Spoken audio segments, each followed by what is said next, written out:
شمع علم زمانے میں جلاتے جاؤ۔ الحمدللہ رب العالمین والصلاة والسلام علی سید الانبیاء والمرسلین۔ ناظرین کرام السلام علیکم ورحمۃ اللہ وبرکاتہ۔ ہماری الترکیب کی ویڈیو کلاسز کا سلسلہ جو ہے وہ جاری و ساری ہے، اور اب تک جو ہے وہ الحمدللہ ہمارے 10 اسباق جو ہے وہ مکمل ہو چکے ہیں۔ آج جو ہے وہ ہم لوگ آغاز کر رہے ہیں سبق نمبر 11 کا، اور پیج نمبر الترکیب کی جو نئی والی جو کتاب ہے اس کے حساب سے جو ہے وہ پیج نمبر ہے 58۔ ویسے تو اسکرین کے اوپر میری کوشش یہ ہوگی کہ جو بھی قاعدہ میں پڑھاؤں گا اور جو سبق کا نام ہوگا اور پیج نمبر جو ہوگا وہ سب کا سب جو ہے وہ ایک طرف جو ہے وہ چل سکے، لیکن یہ کہ اگر نہ چل پائے تو بہرحال آپ اگر صرف اور صرف ویڈیو آپ دیکھیں اور کتاب سامنے رکھیں تو انشاءاللہ تعالیٰ آپ کو جو ہے وہ بہت آسانی سے جو ہے وہ سمجھ میں آ جائے گا۔ تو آج کا جو ہمارا سبق ہے وہ ہے فاعل و نائب الفاعل و مفعول بہ کے قواعد، ٹھیک ہے، پہچان کے قواعد اور دیگر جو ہے وہ ضروری امور، یہ ہمارا جو ہے وہ سبق ہے۔ دیکھیں فاعل جو ہے وہ ہم لوگ پہلے سے ہی جانتے ہیں، فاعل وہ ہوتا ہے جو کسی فعل یا شبہ فعل کے بعد جو ہے وہ واقع ہوتا ہے۔ اچھا، جیسے کہ ضربہ زیدن، یہاں پہ زیدن جو ہے وہ کیا ہے، یہ فاعل ہے کیونکہ یہ ضربہ فعل ہے اور اس فعل کے بعد واقع ہونے والا جو اسم ہے وہ ہے زیدن۔ تو زیدن جو ہے یہ کیا ہے، اس کا فاعل۔ اسی طرح سے اگر ہم لوگ جو ہے نائب الفاعل کی بات کریں تو نائب الفاعل کیا ہے، نائب الفاعل وہ مفعول ہے جس کے فاعل کو حذف کر کے اسے فاعل کی جگہ پہ لا کے کھڑا کر دیا جاتا ہے، جیسے کہ ضرب زیدن ہے نا، اور اس سے پہلے فعل مجہول کا ہونا شرط ہوتا ہے، جیسے ضرب زیدن یعنی کہ زید کو مارا گیا، تو یہاں پہ ضرب صیغہ واحد مذکر غائب فعل ماضی مثبت مجہول ہے، اور اس کے بعد جو اسم ہے یہ وہ مفعول ہے جس کے فاعل کو حذف کر کے اسے فاعل کی جگہ پر لا کر کھڑا کر دیا گیا ہے۔ اسی طرح مفعول بہ کی بات کریں تو مفعول بہ وہ اسم جس کے مدلول پر فاعل کا کوئی فعل واقع ہو، یعنی ایسا اسم کہ جس کے مدلول پر فاعل کا کوئی فعل واقع، یعنی اس کے اوپر کوئی فاعل کا جو ہے نا وہ فعل واقع ہوا ہوگا، جیسے ضرب زید عمرن،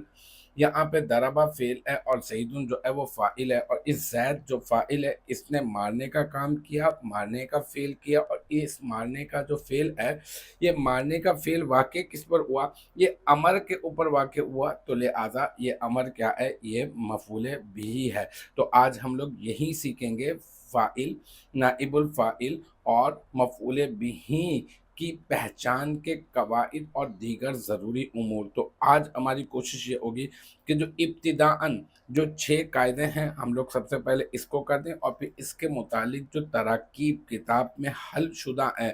وہ ہم کر لیں گے آسانی کے لیے۔ ویسے تو کتاب میں لکھی ہے کفایت کریں گی، لیکن یہ کہ ہم پھر بھی جو ہے وہ آسانی کے لیے دوبارہ سے ہم لوگ اس کو کر دیں گے۔ تو سب سے پہلے جو ہمارا آج کا جو حصہ ہے وہ یہ ہے کہ ہم لوگ چلتے ہیں قواعد کی طرف۔ تو آج کا سب سے پہلا جو قاعدہ ہے وہ ہے فعل،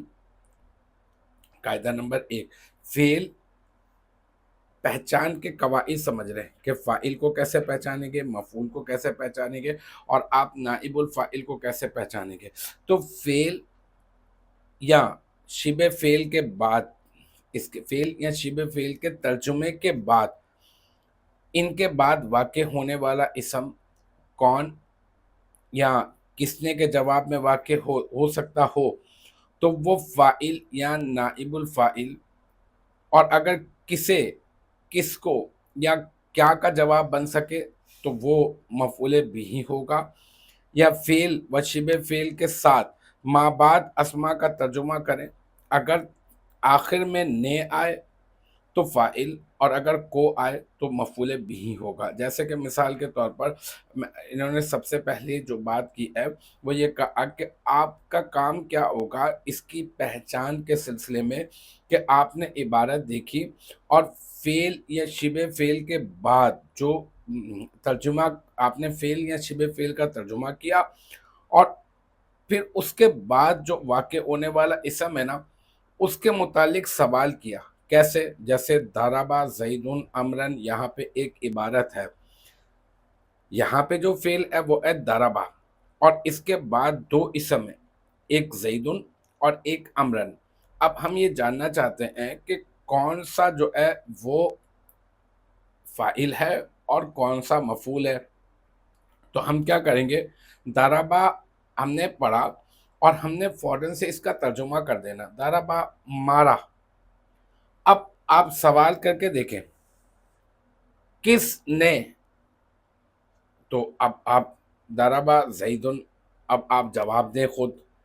کہ زید نے مارا۔ تو اب آپ دیکھیں اس کے ساتھ کیا آیا، آپ نے جب کس نے اس طرح سے سوال کیا تو کیا آیا جواب، اس کا جواب آیا کہ زید۔ تو اس کا مطلب یہاں پہ فعل کے بعد واقع ہونے والا جو اسم زید ہے، یہ ہے کیا بن رہا ہے، یہ بن رہا ہے فاعل، ٹھیک ہے۔ بالکل اسی طرح سے اگر وہ کون کے جواب میں آ رہا ہے تو بھی کیا بنے گا، وہ بنے گا فاعل، ٹھیک ہے۔ اسی طرح سے اگر وہ کسے، کس کو یا پھر کیا کے جواب میں آ رہا ہے تو وہ کیا بنے گا، وہ بنے گا مفعول بھی، جیسے کہ ضربا زیدن، زید نے مارا کس کو، تو اب آپ کہیں گے امر کو مارا، تو امر کیا بن رہا ہے، مفعول۔ پھر دوبارہ سے ترجمہ کرتے ہیں، ضربا زیدن، زید نے مارا کسے، تو یہ امرن کو، امر کو مارا، تو یہ امر کیا ہے، یہ مفعول بن رہا ہے۔ اسی طرح سے جو ہے وہ اکل الرجل التمرہ، یہ والی مثال لے لیں، زید نے کھایا، کیا کیا کھایا، تو کھجور، کھجور کو کھایا۔ تو لہٰذا اب یہاں پہ دیکھیں کیا، جب ہم نے سوال کیا تو جواب آیا کہ تمارا، یہ جو ہے وہ کھجور، تو کھجور کیا ہے، یہ بن جائے گا مفعول بھی۔ یا پھر ایسا کریں کہ یا فعل و شبہ فعل کے ساتھ ماں بعد اسما کا ترجمہ کریں، آپ جو بھی اس کے بعد جو اسما آپ کو نظر آ رہے ہیں آپ اس کا ترجمہ کر کے دیکھیں، اور آخر میں اگر نے آئے تو پہچان لیں کہ یہ فاعل ہے، اور اگر اس کے ساتھ کو آئے تو آپ پہچان لیں کہ یہ مفعول ہے۔ جیسے کہ ہم نے کہا ضربا زید امرن، زید نے مارا، تو اب نے کس کے ساتھ آ رہا ہے، زید کے ساتھ آ رہا ہے، تو زید کیا ہے، یہ فاعل ہے۔ کس کو مارا، زید نے امر کو مارا، تو امر کے ساتھ کیا آ رہا ہے، کو، تو اس کا مطلب امر کیا ہے، یہ مفعول ہے۔ اچھا چلیں اب آگے چلتے ہیں اگلے قاعدے کی طرف۔ یہ والا قاعدہ ہمارا مکمل ہو گیا، ضربا زید امرن، اس کے اندر ایک مثال یہ ہے اور ایک مثال ہے اکل الرجل التمرہ، یہ دوسری اس کی مثال ہے جس سے ہم لوگ جو اوپر کی عبارت ہے اس کو بہت آسانی سے سمجھ سکتے ہیں۔ اب آپ کا کام ہوگا اپلائی کرنا، آپ اپلائی کرتے رہیں گے انشاءاللہ تعالیٰ آپ کے ذہن کے اندر جو ہے وہ تعریف جو ہے وہ پختہ ہوتی رہے گی اور قواعد بیٹھ جائیں گے، اور اس طرح سے آپ کو عبارت کا ترجمہ کرنے میں بہت زیادہ آسانی ہو جائے گی۔ قاعدہ نمبر 2 یہ ہے کہ فعل کے بعد اگر آپ کو کبھی، اگر آپ کو فاعل مفعول وغیرہ کو پہچاننا ہے تو اس طرح سے بھی پہچان سکتے ہیں۔ اس سلسلے میں ایک دوسرا قاعدہ یہ ہے کہ فعل کے بعد اگر آپ کو کبھی دو اسما نظر آئیں، دو اسم نظر آ رہے ہیں اور اس میں ایک الف رسم الخط کا ہے اور دوسرا اس کے بغیر ہے، آپ یہی والی مثال لے لیں، ضربا زید بکرن، یا پھر آپ یہ والی مثال لے لیں، ضربا، اس کو تھوڑا سے چینج کر دیں، ضربا امرن زیدن۔ تو اب یہاں پہ دیکھیں ضربا فعل ہے اور اس کے بعد امرن جو ہے اس کے ساتھ آپ کو الف رسم الخط کا نظر آ رہا ہے، اور زیدن اس کے ساتھ آپ کو الف رسم الخط کا نظر نہیں آ رہا۔ تو بس یاد رکھ لیں کبھی بھی فعل کے بعد آپ کو دو اسما نظر آئیں جن میں سے ایک کے ساتھ الف رسم الخط کا ہو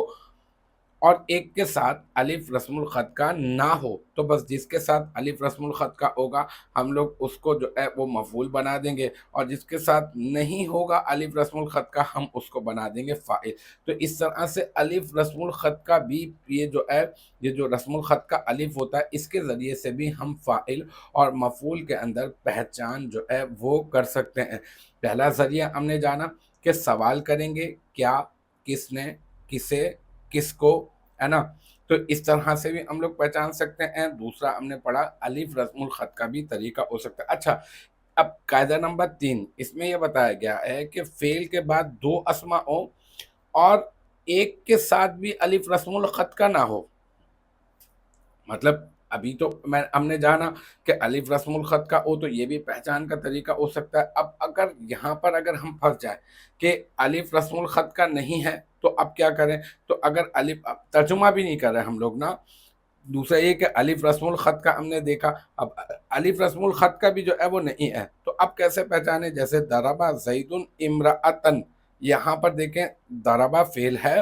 اس کے بعد ایک اسم ہے زیدن اور اس کے بعد دوسرا اسم ہے امرأتن، تو اب یہاں پر جو ہے وہ زیدن کے ساتھ بھی الف رسم الخط کا نہیں ہے اور امرأتن کے ساتھ بھی الف رسم الخط کا نہیں ہے۔ تو اب ہم لوگ اس کو کس طرح سے پہچانیں گے؟ تو اگر کبھی اس طرح سے ہو کہ آپ کو فعل کے بعد 2 اسما نظر آئے اور ان میں سے کسی کے ساتھ بھی الف رسم الخط کا نہ ہو تو ہم کیا کریں گے؟ عموماً عام طور پر جو ہے وہ پہلے والے کو فاعل بنائیں گے اور دوسرے والے کو مفعول بنائیں گے، لیکن کبھی ایسا بھی ہو سکتا ہے کہ اس کے اپوزٹ ہو تو پھر وہ ترجمے پر ڈیپینڈ کرے گا۔ آپ ترجمہ کر کے دیکھ لیں، تو اگر آپ کو ترجمہ کر کے دیکھیں گے تو پھر آپ کو خود بخود سمجھ میں آ جائے گا کہ یہ جو ہے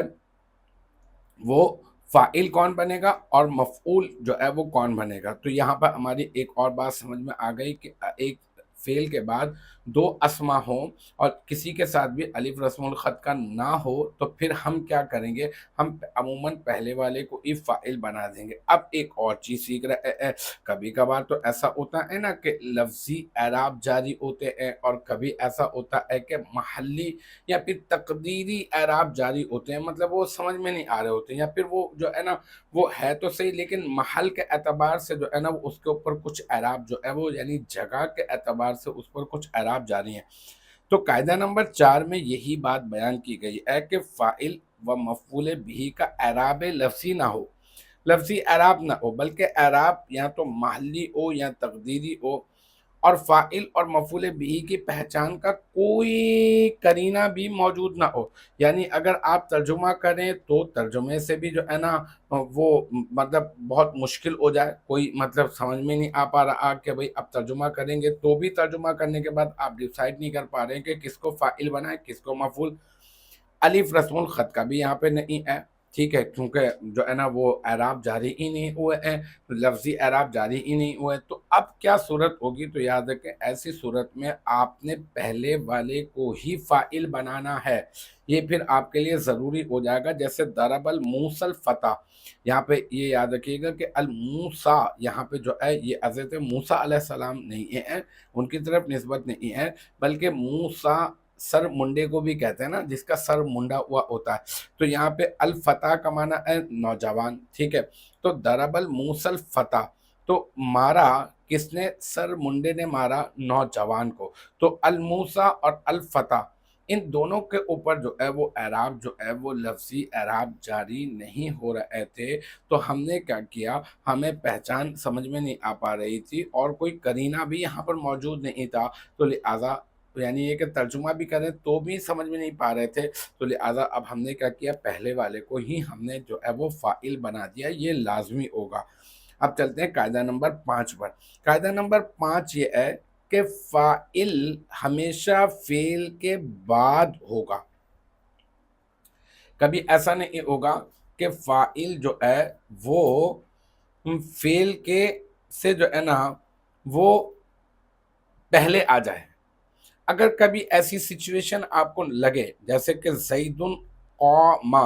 یہاں پہ دیکھیں زیدن اسم ہے اور قامہ فعل ہے، تو قامہ جو فعل ہے اس فعل سے پہلے جو ہے وہ اسم ہے، تو لہٰذا اب اس اسم کو کیا میں اس قامہ فعل کا فاعل بنا سکتا ہوں؟ تو یاد رکھیں نہیں، کیونکہ فاعل ہمیشہ فعل کے بعد ہی ہوتا ہے، تو یہ تو فعل کے بعد نہیں ہے، یہ تو فعل سے پہلے ہے، تو لہٰذا اس کو ہم کبھی بھی اس زیدن کو ہم اس قامہ فعل کا فاعل نہیں بنائیں گے۔ تو اب ہم کیا کریں گے؟ اب ہم ایسا کریں گے کہ زیدن قامہ میں زیدن اسم علم معرفہ مبتدا ہو جائے گا، پھر قامہ کی ترکیب کریں گے، قامہ صیغہ واحد مذکر غائب فعل ماضی مثبت معروف، اس میں ہوا ضمیر مرفوع متصل مستتر راجع بس ہوا مبتدا اس کا فاعل، پھر فعل اپنے فاعل سے مل کر جملہ فعلیہ خبریہ ہو کر یہ جو ہے وہ کیا بن جائے گا؟ یہ مفرد کی تعویل میں ہو کر اس زیدن اسم علم معرفہ مبتدا کی بن جائے گا خبر، تو مبتدا اپنے خبر سے مل کر جملہ اسمیہ خبریہ بن جائے گا۔ تو ہماری یہاں پر یہ بات سمجھ میں آئی خلاصتاً جو میں آپ کو بتاؤں کہ فاعل ہمیشہ فعل کے بعد ہوگا۔ ایک اور قاعدہ سمجھتے ہیں، قاعدہ نمبر 6، کیا ایسا ہو سکتا ہے کہ مفعول بہ فعل اور فاعل سے پہلے کبھی آ سکتا ہے؟ اگر میں آپ سے سوال کروں کہ مفعول جو ہے وہ فعل اور فاعل سے پہلے آ سکتا ہے، تو جواب کیا ہے؟ جی ہاں، ایسا عموماً ہوتا ہے، اور یہ بالکل جائز ہے کہ جو ہے وہ مفعول جو ہے وہ فعل اور فاعل دونوں سے پہلے جو ہے وہ آ سکتا ہے۔ جیسے ایاک نعبد و ایاک نستعین، یہاں پہ ایاک یہ ضمیر منصوب منفصل ہے اور یہ مفعول ہی بنتی ہے عموماً، یعنی محل نصب میں واقع ہوتی ہے، اور جو ہے وہ مفعول حالت نصبی میں ہوتا ہے، تو عموماً یہ بھی جو ہے وہ مفعول ہوتی ہیں۔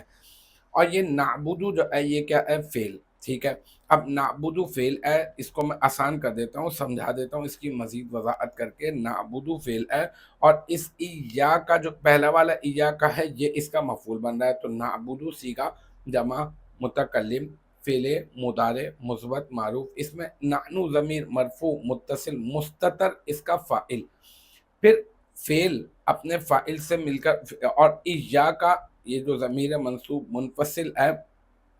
پہلا والا، اس کو بنا دیں گے مفعول بھی، تو مفعول بھی مقدم بھی آپ کہہ دیں تاکہ اور آسانی سے بات سمجھ میں آ جائے، تو اس طرح سے فعل اپنے فاعل اور مفعول بھی سے مل کر جملہ فعلیہ بن جائے گا۔ وَإِيَّاكَ نَسْتَعِينُ میں بھی ایسا ہی ہے، واو عاطفہ ہے اور ایاکا یہی ضمیر منصوب منفصل، اور نستعین صیغہ جمع متکلم فعل مضارع مثبت معروف، اس میں نحنو ضمیر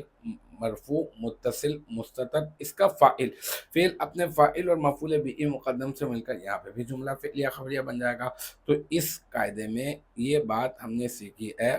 کہ مفعول بھی جو ہے وہ فعل اور فاعل دونوں سے پہلے جو ہے آ سکتا ہے۔ اب اس کے متعلق چند تراکیب وغیرہ جو ہماری آسانی کے لیے ہو سکتی ہوں، تو انشاءاللہ تعالی ہم لوگ اس کو کریں گے۔ اگلا جو ہمارا جو سبق ہوگا انشاءاللہ تعالی، اس سے متعلق جو 6 قواعد ہم نے پڑھے ہیں، ان 6 قواعد کی اپلیکیشن کے لیے جو ہمارے پاس آگے تراکیب موجود ہیں، انشاءاللہ تعالی ہم لوگ اس کو اگلی نشست میں کرنے کی کوشش کریں گے۔ مجھے امید ہے یہاں تک کی جو بات ہے وہ آپ کی سمجھ میں آ گئی ہوگی انشاءاللہ تبارک و تعالی۔ نیکسٹ ٹائم اگلی ویڈیو اگلی کلاس کے ساتھ ملاقات ہوگی، جب تک آپ اپنا بہت خیال رکھیے گا۔ وآخر دعوانا ان الحمدللہ رب العالمین۔